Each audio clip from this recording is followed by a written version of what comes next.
San aabot ang piso? O may mabibili pa ba tayong piso pandesal? Sa ganito kalambot at kasarap na pandesal, kaya pa ba natin itong ibenta ng tig-piso bawat isa? Dito sa amin, ang pinakamaliit na pandesal ay 4 na piso bawat isa. Kaya susubukan natin kung kaya itong piso pandesal. Umpisahan na po natin. Sa isang bowl, lagay natin ng 500 grams ng bread flour. Mataas ang protein content dito, kaya maganda ang pag-alsa ng tinapay. Sunod ay 100 grams ng brown sugar, 10 grams ng yeast. Siguraduhin buhay pa ang yeast para hindi maging matigas yung tinapay. 10 grams ng asin. Ito naman ang kalaban ng yeast, kaya wag silang ipagtatabi. Sunod ay ilagay ang 150 grams ng water, 100 grams ng full cream milk, pwede rin naman fresh milk or evaporated milk, isang medium egg at isang yolk. Nagdagdag ako ng yolk para mas mataas ang fat, mas malambot ang tinapay. Haluin na natin ito at ihuhuli natin yung ating margarine sa paghahalo para hindi mapigilan ang pagbuo ng gluten na mahalaga sa tamang texture ng tinapay. Pagkahalo, saka natin ilagay ang 50 grams ng margarine. Meron itong fats na tumutulong sa pagiging malambot at moist ng ating tinapay. So, pwede na natin itong masahin gamit yung ating kamay. Importante na malinis ang ating kamay sa pagmasa upang hindi makontaminate ang ating tinapay. Pag nahalo na yung margarine sa ating dough, pwede na natin ito ilipat sa working table at magdust lang tayo ng konting harina para hindi magdikit-dikit. Since pangbenta ito, kung maramihan na ang inyong gawa, mas maganda kung meron na kayong mixer. Ang sikreto sa malambot na tinapay,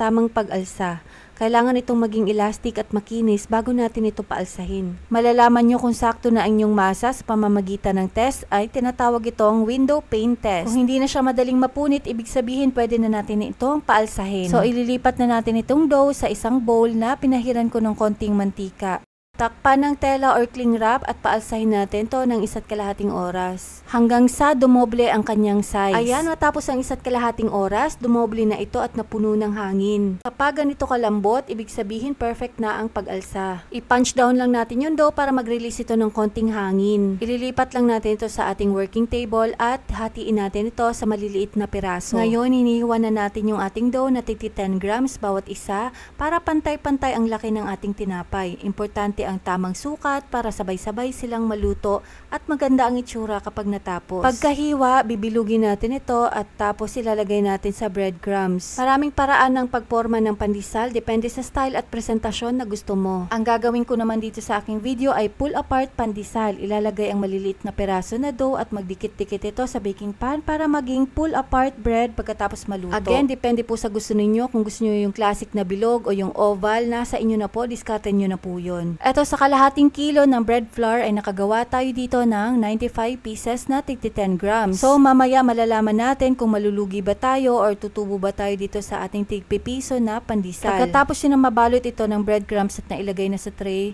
importanteng matakpan ito ng tela or cling wrap habang nagpapaalsa upang maiwasan itong matuyo at mabuo ang matigas na balat sa ibabaw. I-rest natin ito ng 30 to 40 minutes habang nagpipreheat tayo ng oven ng 180 degrees Celsius. At ito na nga, after 30 minutes, pwede na natin itong isalang sa ating preheated oven. I-bake ng 15 minutes at kung gusto ninyong ma-achieve yung medyo brownish na ibabaw, iset ninyo yung heat sa ibabaw ng oven. Tapos i-bake nyo ulit ng 3 minutes. So, eto na nga ang ating na-bake na pandesal. Sobrang bango nito mga mi. Kung lambot lang pag-uusapan mga sis, wala nang tatalo dito. At kahit nga piso challenge nga na pandesal ang ginagawa natin, gusto ko naman masarap pa rin dahil syempre 'di ba, ang babalik-balikan ng mga customers natin iyon lasa. Eto mga sis, siguradong malambot sa loob at may konting crunch sa ibabaw.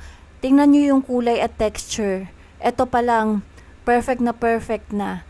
Ayan, ang problema na lang natin ay kung kakasya ba ito or pwede nyo ba itong ibenta ng tig-piso sa ganitong kasarap na pandesal. So, sa 10 grams nga mga sis, ganito na siya kalaki. So, eto na nga ang inaantay natin na costing. So, 1/2 kilo nga lang pala ang ginawa ko dito sa aking video para pwede nyo matest muna yung recipe bago kayo gumawa ng bultuhan. Nag-costing ako ng para sa 1 kilo pero ang ingredients natin ay kinuha ko sa ating per sack na ingredients. Tandaan po, iba-iba po ang presyo ng ating supplier at kung saan nyo ito binili. At ito na po ang ating costing. So, ang total nga ng ating ingredients ay 94.9 pesos. So, ito ang rough estimate natin sa ingredients, 94.9 per kilo. So, kung makakaubos tayo ng 2 sako sa isang araw o 25 kilos, ay meron tayong 4,745 na ingredients.